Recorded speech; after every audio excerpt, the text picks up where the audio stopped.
Welcome back, everyone. For today's video, we are going to be taking a look at the second day of the Blitz, which is part of the Tata Steel Chess India tournament.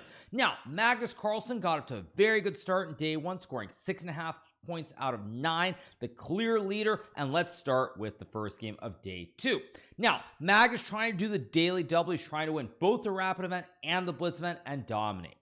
Magnus here has the black pieces against SL Narayanan from India, rated 2645 in Blitz, perhaps a little bit underrated, someone who's been on the rise, and let's get right into it.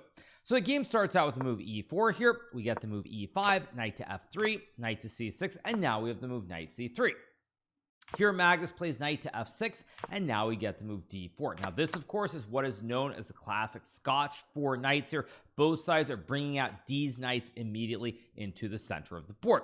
Now this system is considered to be extremely solid for white. Generally, when you play it, you're hoping for a 2-result game, meaning that you try to get a small advantage, and if it's not there, you simply draw.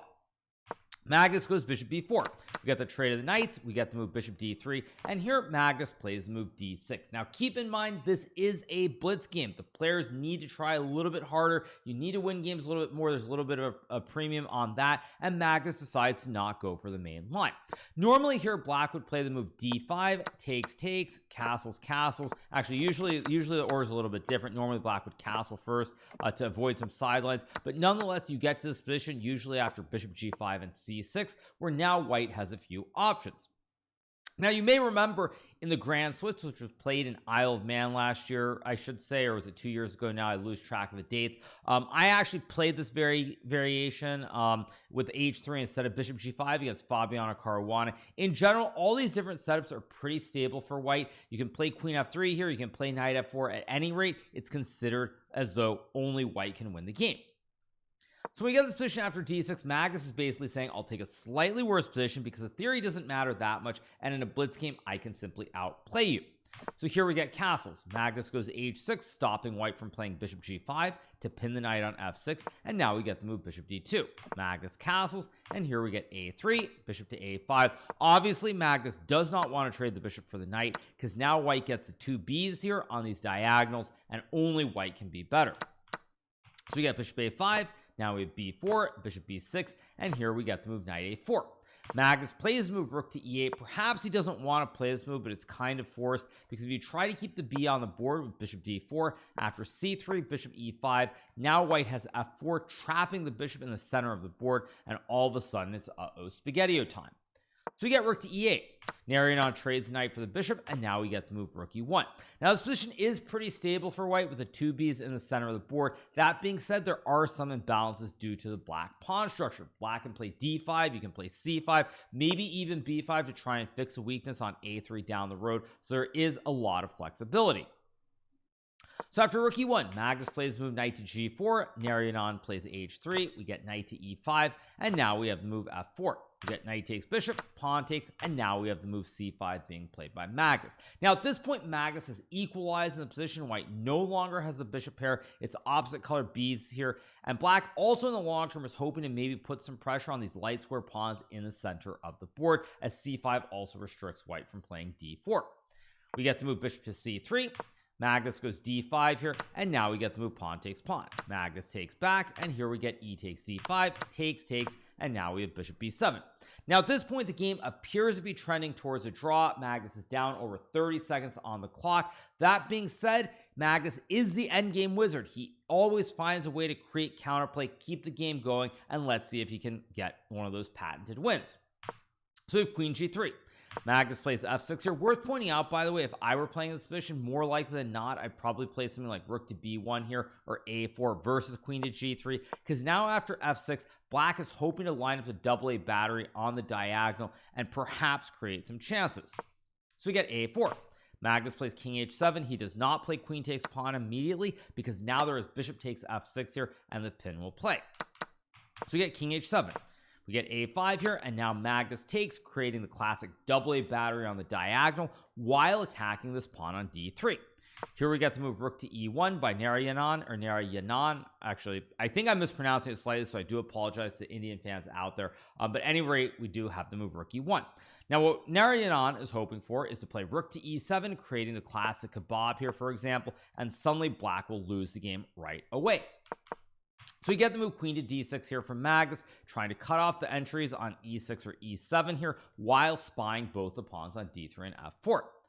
We get king to h2, and now Magnus plays rook to d8, and here we have rook e3. Now, as you'll notice, the computer has started to change its mind just a tiny little bit. The position is still pretty close to equal, but at this point, it actually prefers Black's position very slightly, and primarily that is because this a pawn cannot push forward anymore. It will simply be captured, and therefore Black can try to put more pressure on the pawns on d3 and f4.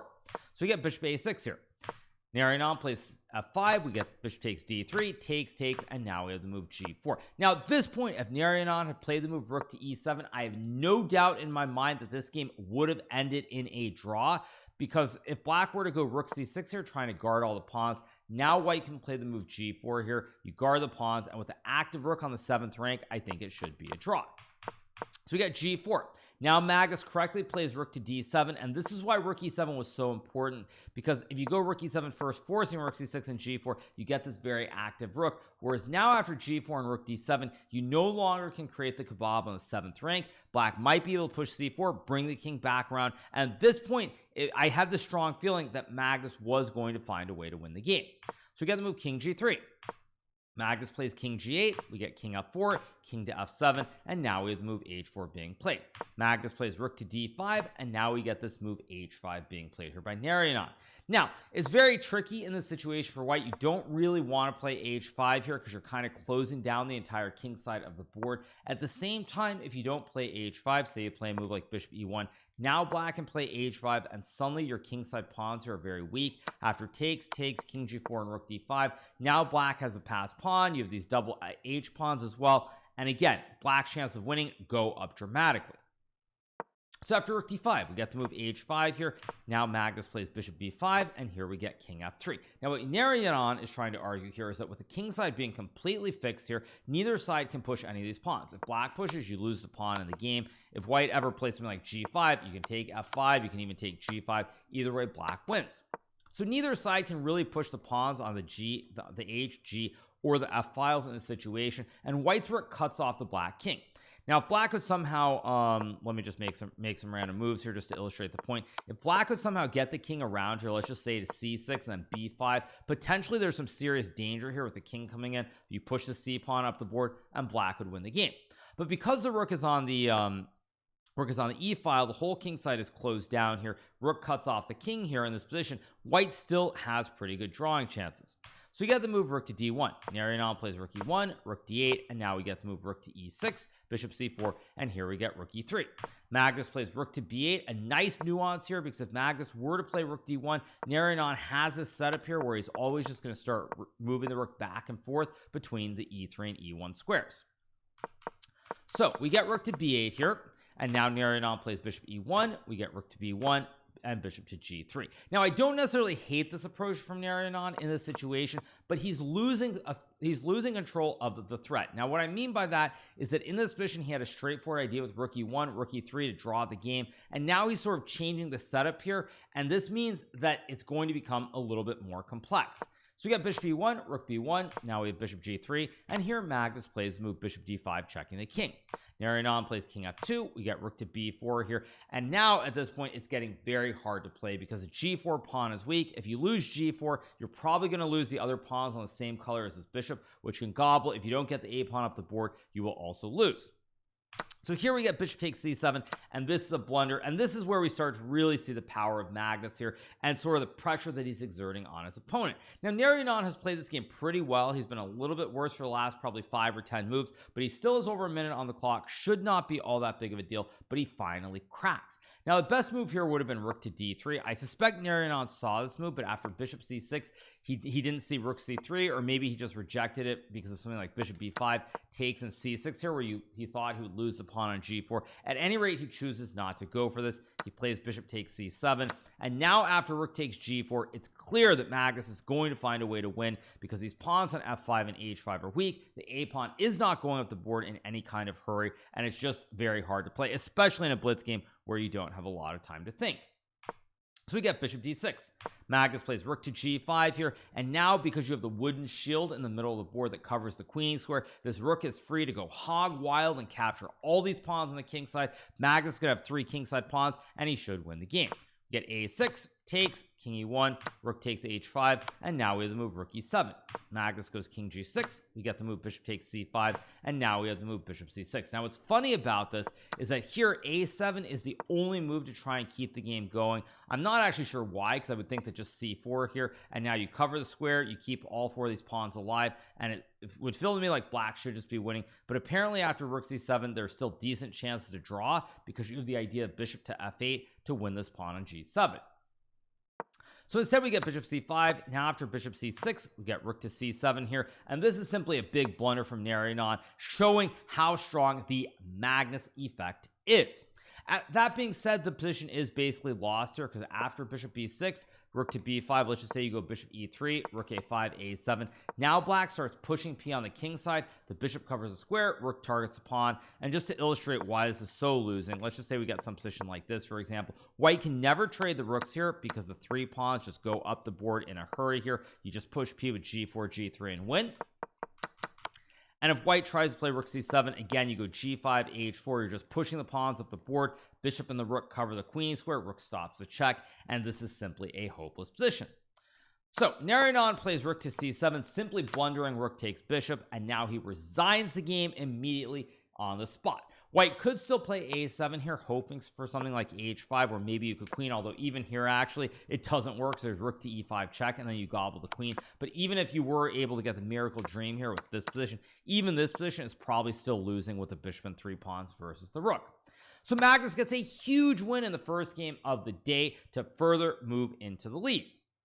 Now, rather shockingly, after this first win in the 10th round of this event, Magnus would go on to draw 5 games in a row. He would become the 5-time drawing champion in this tournament, with 5 draws in a row that would allow the rest of the field to start catching up. Now, unsurprisingly, classical ratings never lie, and the player who actually started turning up the heat and coming close to catching Magnus is none other than Arjun Erigaisi, who has been red hot and playing perhaps the best chess of any player in the world in recent times.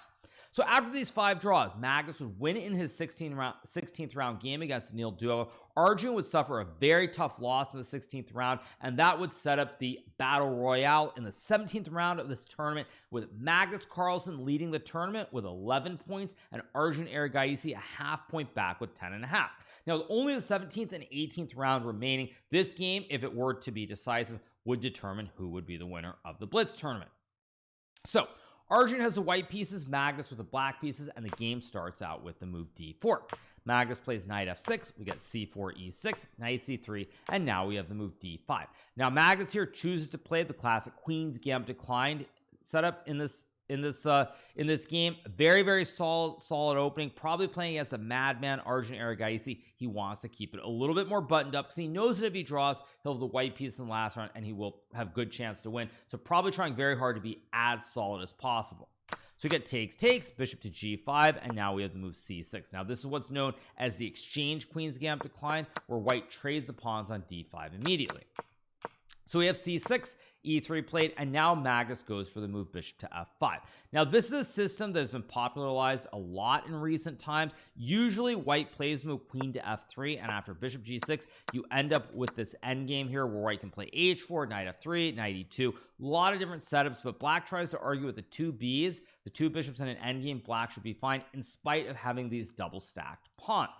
Now Magnus actually won a very nice classical game in this exact system against Vladimir Kramnik in Norway chess some years back, and in general it's considered to be a little bit better for white, but Arjun, probably playing against the endgame wizard that is Magnus Carlsen, someone who's very good at playing simplified positions, chooses not to go for this. This also highlights just how much psychology plays a role, because when you play someone who you perceive to be much better in endgames or positional play, you aren't going to want to go for this line, even though it's considered to be the most testing approach.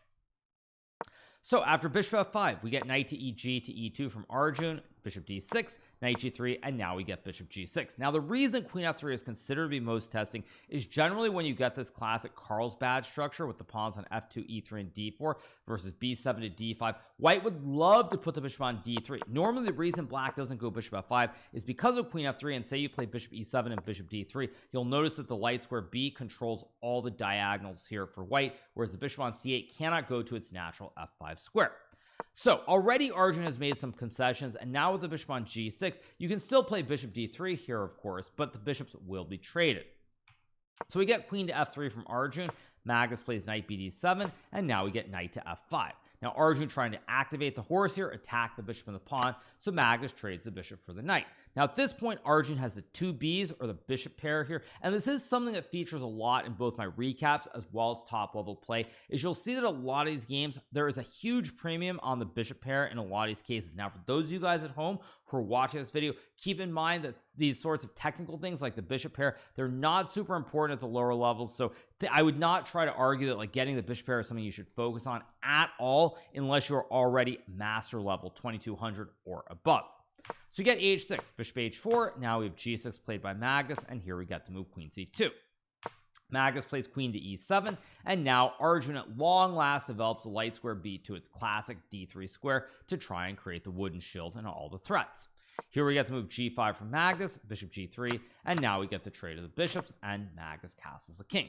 Now at this point, this is a very, very slow positional game here. White has a nice bishop on d3, but you do have the double pawns on g2 and g3, and this game really most likely is going to come down to whether white can play something like f3 and e4 to build a big white center in the long run. Obviously not right away because this would be very bad, but if white can build a big white center here, that would be very good. Or can white try to create some attack on the queen side with something like b4, a4, rook b1, and b5. So Arjun does in fact play rook b1 here. He does not try to castle the king. This also would be relatively fine, but it's going to be a lot harder here to play for f3 and e4 in general, because if black plays queen d6, you can't really go f3 because you hang the pawn. You don't ever want to go e4 because this would create the isolated pawn on d4. So it just is a lot harder in this position to try and implement this f3 e4 plan than it is to try and go all in with the quick queenside attack. So we get rook b1, king b8. Arjun plays b4. Of course, what I love about Arjun's play, I can't stress this enough, is how fearless he is. He is not afraid to go all in and attack immediately. We get h5 here from Magnus, and now Arjun plays knight to a4. Now this is a very nice conceptual move here, because what Arjun wants to do is he wants to go knight c5 and then open up this b file, maybe bishop a6, maybe a4, a5, a6 even, but with this open file for the tower, white is going to have serious attacking threats. So after knight a4, Magnus plays rook to c8. We get knight to c5 here, the bastion with the pawns guarding the horse, and now we have the move rook c7. Now Magnus here has played rook c8 for one simple reason. After knight c5 and rook c7, he is anticipating Arjun to play b5 at some point, because if black doesn't ever trade the knights, just to illustrate it once again, I'll just make a random move. If black trades the knights, of course you get the open b5. But if black does not trade the knights in this position, sooner or later you feel like white is going to have to play for b5 here. And if white ever goes b5 after takes, you'll notice that the rook now, it's a dual purpose rook, guards the pawn on the knight, but it also puts pressure on the c file as well. And after takes, and rook c8, black is going to win this pawn on c5 and most likely the game as well. So we get a4 from Arjun. Magnus plays h4, we get a5, and now we have the move queen f8, guarding this rook on h8. Magnus would love to capture the pawn on g3, but that would hang the rook on h8. So we get queen f8. Now we have takes, rook takes, and now we got the move a6 being played by Arjun. Magnus plays b6 here, and now we get knight takes, and here we have the move bishop f5. Now this game I think also illustrates one of the deeper concepts in chess these days, which is that in general, when I look at this with my general understanding from the old days, I would think that the queen side is closed here. Pawn on a6 is good, don't get me wrong, but it doesn't actually help in terms of creating attack because black's queen side is very solid. But computers always love pushing pawns up to the 6th rank, whether it's a6, whether it's h6. If you can ever get this structure where there's a pawn on a6 here and you have pawns on a7 and b6, generally it's considered to be very good for white. Same thing can occur on the king side as well. If white gets the pawn to h6, or for example, just to set it up, you got some position like this where I could magically put the pawn on h2. This would be considered good for black. So back to the game. We have this position after takes here, and now Arjun plays move bishop f5. Now the computer doesn't love this. It actually wants white to go queen to e2, and after knight to f6, queen to f3 here. The queen is now becoming a very active piece on the king side, and black is in a lot of trouble. Instead, we get bishop f5. Magnus plays knight f6. We get f3 here, and this is a move that is surprisingly incorrect. Now, I actually look at this move and I think looks pretty logical here, because what you're worried about is you're worried that the black knight is going to come to e4. So you get some position like bishop h3 and knight e4. Knight looks very active here. You have f5 as well, and you think black is fine. So f3 makes sense because it stops knight e4, it stops knight g4. However, what it does do is it creates a weakness on e3, and now there's also a g3 square for black to try and move the queen to. So computer still would have preferred something like queen to e2, or of course you could try to play for the memes and play Le Bon Cloud with king to e2 and ideas like rook to h1, and white still maintains a fairly significant advantage. Instead, we get f3. Now we have queen g7, bishop h3, and here Magnus goes queen g5, trying to pressure the pawn on e3. Arjun plays rook to b3, and this is a move that is sort of the beginning of the end for Arjun in this game. Now, Arjun should have played king to f2 here, and after the move knight to e8, which is the best move here, now white can play queen f5, takes, and after knight d6, bishop d3, rook c8, rook to h1. White is actually much better after rook h8 and e4, because now you have the weak pawn on h4, and white is starting to build the big white center. Now, of course, the players are relatively low on time. You can't be super critical of these moves, but it is shocking just how bad rook b3 is, because now Magnus does find knight to e8, and if you do go queen to f5, like in the game, after takes, and rook e7, suddenly your rook on b3 is misplaced. You need this rook on h1 to target this pawn on h4, but the rook being on b3, guarding the pawn, is going to take 1, 2, 3, 4 moves just to get the rook all the way over, and now it's simply a little bit too late. So we get king f2 from Arjun. Magnus plays knight c7. We get the move bishop to d3, guarding the pawn, and here Magnus plays the move b5. Now Arjun plays this move rook c3 here. He's already getting a little bit low on time, but this is a move which throws away everything that he's worked so hard to achieve in this game. Now what I suspect is that Arjun was down to 8 seconds. He's feeling nervous. He knows he's messed up the position. It's an end game. He's playing Magnus Carlsen, and this is a prime example once again of the famous Magnus effect that we now use in chess but has transferred over from physics. So what I mean by that is Arjun plays rook c3 here. Magnus gobbles the pawn, and Arjun takes on c6. Now it's 100% clear to me that Arjun is simply low on time. He panics, loses control, and he just blunders that Magnus has this move knight takes b4, forking the rook and the bishop at the same time, and now the game is over. Magnus has 2 outside pawns. He's pushing p up the board, and he is going to win this game 100% of the time. Now, Arjun could have played rook to a3 here, and after, say, rook to e8, bishop f5, rook e7, stopping bishop d7. Game likely will end in a draw here with perfect play. But Arjun plays rook c3. We get takes. He takes on c6, clearly missing knight takes b4, just a panic moment completely. We get rook c3, rook c7, rook b3, takes, and now after b4, Magnus has 2 outside pawns. He's pushing his p. White has 0 passed pawns, even in the center of the board, and Magnus will win the game. It concludes shortly after e4, rook c2, king g1, and now Magnus plays a5, simply gammoning the pawn on d5 here, because after a4, d6, you can simply go king c8, stop the d pawn, and white cannot stop both the b and the a pawn from going up the board and becoming a queen. So very disappointing loss for Arjun in the 17th game. There are a lot of bright sides though, which is that for much of this game, Arjun was outplaying Magnus Carlsen, the greatest player of all time, and that is something that even if the result isn't great, you can still hang your hat on. It shows just how good Arjun is to be able to get the not winning, but much better position, I should say, against Magnus, even in a blitz game where Magnus is extremely good and the intuition matters a whole lot more. So Magnus gets a huge win in the 17th round. With this win, Magnus ensures that he is going to win the event. But let's take a look at the 18th round. Let's see if Magnus can finish in style, 1.5 points clear of the field, and he's playing against Vidit Santosh Gujarati from India. So Magnus has the tournament clinched already, but he wants to finish it off with a 3rd straight win in a row. So we get c4 from Magnus, playing the classic English opening. We'll get e5, and now we have the move b3. Now, it's a little bit funny from Magnus. I think that he's trying to have some fun here, play something a little bit more off the beaten path, and now we get knight f6, bishop b2, knight c6, and e3, d5, takes, and we get to move a3. Now, what's really funny about this position is that I've actually played this many times in online blitz from a slightly different order. Now, in many online games, I've played the move b3 here, and after e5, bishop b2, knight c6. White can play either e3 or c4 here. In most cases, I play e3, knight f6, and bishop b5, but there have been plenty of games where I've actually played c4, and after d5, takes, and a3, we get a transposition back into the game.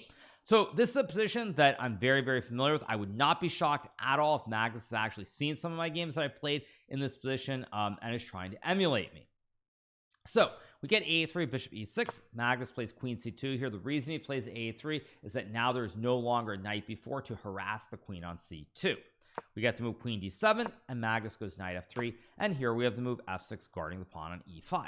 Magnus plays h4 here, and this is a move that I think is perhaps not the best move, but the reason Magnus does this is that it stops black from playing g5, but also you'll notice that Magnus is down on the clock. Vita is playing pretty quickly here. It's very apparent that he's in preparation, and when you go h4 to stop g5, now your opponent is probably gonna have to start to think and try to figure it out versus being able to play boom, boom, boom and make every move in 1 second.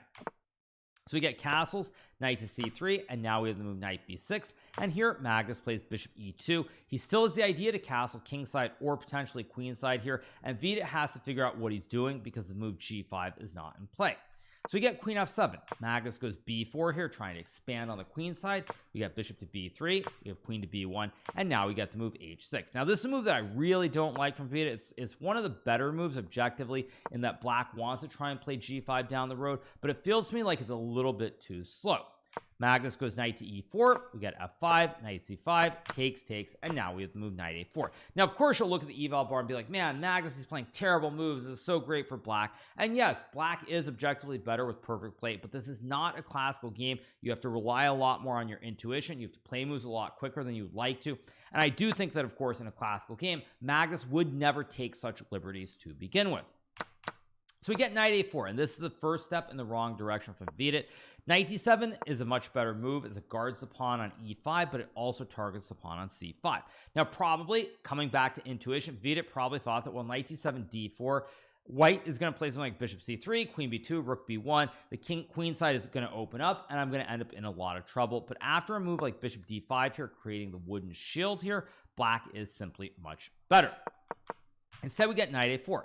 Magnus plays bishop takes e5, and now we get rook h8, and here the move bishop f4 is played. Now Magnus has moved his bishop from this long diagonal from a1 to h8 over to this diagonal from h2 to b8, and this just shows how good Magnus is to understand that because the b file and the c file are going to be opening up, this bishop does not belong on b2. Just fundamentally, if you think about this position, bishop is in the way of the queen and the rook. You cannot attack on this file. So when you reroute the bishop to f4, now you can attack on the b or the c files. The bishop can pressure c7. You also stop g5 as well, and this just shows the great fundamental understanding that Magnus Carlsen has. So we get knight takes pawn. Magnus castles here out of the center of the board because now g5 is not really an option since you cover the square 3 times.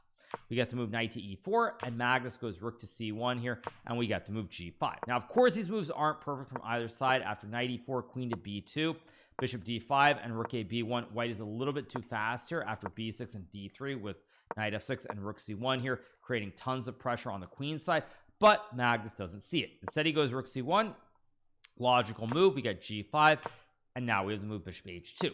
Now the computer wants white to take here, but this gets back to the intuition and frankly the easier moves versus harder moves concept, where if you were to take here, if you're not 100% sure this is fine, black can play rook h8 here and queen h7 and basically call your bluff and try to stack and mate you on the file. And if you don't have something instantly to basically stop this, to defend the position, you're going to get checkmated.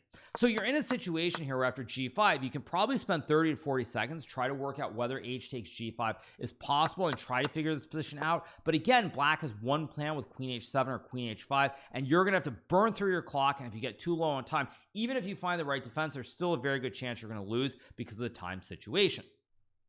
Which is why Magnus plays bishop h2 pretty quickly here, does not go into the tank. He plays the quiet move, keeping the h file closed in the position.